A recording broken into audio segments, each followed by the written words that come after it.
अगर दुनिया में सबसे ताकतवर देश की बात होती है तो सबसे पहले नाम आता है अमेरिका का, क्योंकि किस तरह बिना मतलब के किसी भी देश पर हमला कर दे रहा है, बिना मतलब के किसी भी देश के लीडर को मार दे रहा है और तो और टैरिफ पे टैरिफ लगा दे रहा है और अमेरिका के खिलाफ कोई कुछ नहीं बोल पाता है। लेकिन इतिहास में एक ऐसा भी देश है जिसे हराने की कोशिश दो सबसे खतरनाक इंसानों ने की, नेपोलियन बोनापार्ट और एडोल्फ हिटलर ने, लेकिन दोनों फिर भी रसिया से जीत नहीं पाए और यहाँ तक कि अमेरिका भी सीधे रसिया से जंग नहीं छेड़ेगा। तो सवाल ये है, आखिर दुनिया के दो सबसे खतरनाक देश अमेरिका और रसिया की असली ताकत क्या है? क्या सिर्फ उनकी सेना है या फिर इसके पीछे कोई ऐसा हिडन सिस्टम छुपा है जिसकी वजह से ये दोनों देश पूरी दुनिया की राजनीति को प्रभावित करता है? और आज की इस वीडियो में हम यही समझेंगे। तो अगर आप हमारे वीडियो को पहली बार देख रहे हैं तो चैनल को कर लेना सब्सक्राइब।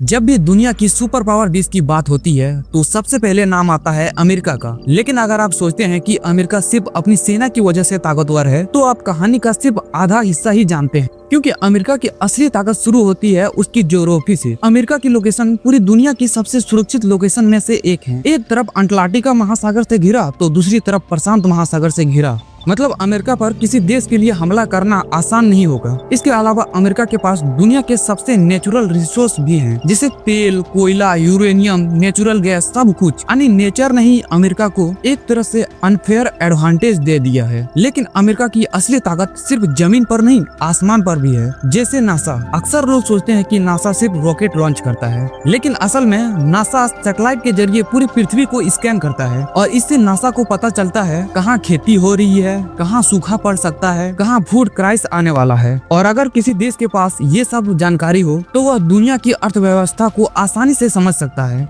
अब आते हैं एक और हिडन पावर पर। आज दुनिया की ज्यादातर वेबसाइट और ऑनलाइन सर्विसेज चलती है क्लाउड सर्वर पर, और दुनिया की सबसे बड़ी cloud platform Amazon web server है, जिसे लोग AWS भी कहते हैं। इसमें दिलचस्प बात यह है कि दुनिया की कई सरकारी वेबसाइट भी इसी इंफ्रास्ट्रक्चर पर चलती है। मतलब इंटरनेट की दुनिया में अमेरिका का कंट्रोल बहुत ही मजबूत है। लेकिन असली गेम बदलती है सॉफ्ट पावर से, और ये सॉफ्ट पावर क्या है आपको अभी पता चल जाएगा। यहाँ एंट्री होती है मार्वल स्टूडियो और हॉलीवुड की, दुनिया के बच्चे, और यहाँ अमेरिका बिना युद्ध किए पूरी दुनिया की सोच बदल सकता है। लेकिन यहाँ एक और बात है, अगर आप सोचते हैं कि किसी देश की ताकत सिर्फ उनकी सेना से आती है तो आप पूरी कहानी नहीं जानते हैं, क्योंकि सेना के जरिए पहले लड़ा जाता था, अब नहीं। क्योंकि किसी देश की असली ताकत ये चार चीजों से आती है, जियोग्राफी, टेक्नोलॉजी, इकोनॉमी और स्ट्रेटजी से। और यही वजह है कि अमेरिका आज भी सुपर पावर है। लेकिन दुनिया में एक ऐसा भी देश है जो अपनी अलग ही वजह से खतरनाक माना जाता है, और वो है रसिया।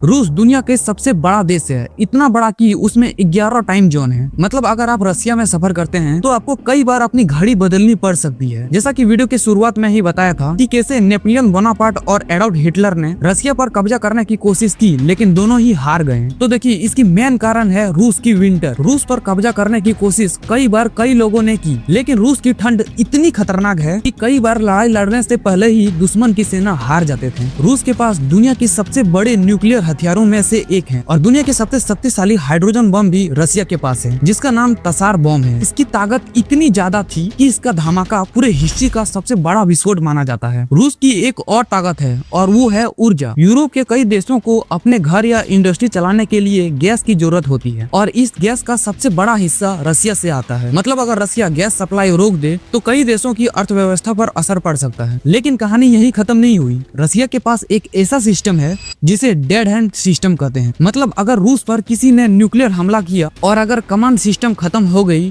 तो भी उसके न्यूक्लियर मिसाइल ऑटोमेटिक लॉन्च हो जाएगा और पूरी दुनिया को खत्म कर देगा। यही वजह है कि रूस के साथ सीधे टकराने का गलती कोई भी देश नहीं करता है। लेकिन अगर भविष्य में कभी भी अमेरिका और रसिया आमने सामने आते हैं तो आपके हिसाब से कौन जीत सकता है? कमेंट करके जरूर बताना। अब आते हैं इस वीडियो के सबसे मेन पॉइंट पर। रसिया और अमेरिका ये दोनों देश सेना के साथ साथ जियोग्राफी से, टेक्नोलॉजी से, इकोनॉमी से और स्ट्रेटजी से किसी भी देश से काफी आगे हैं, और शायद यही वजह है कि अमेरिका और रसिया आज भी दुनिया की राजनीति को प्रभावित कर देता है। क्योंकि जब ये दोनों देश हिलते हैं तो असर सिर्फ उन पर नहीं पड़ता, पूरी दुनिया पर पड़ता है। बाकी आपको क्या लगता है, क्या इंडिया कभी फ्यूचर में इन दोनों देश को टक्कर दे सकता है? कमेंट में जरूर बताएं, और ऐसे ही वीडियो देखने के लिए सब्सक्राइब कर लेना। मैं मिलता हूँ आपसे अगले वीडियो में किसी अगले टॉपिक के साथ। तब तक के लिए जय हिंद।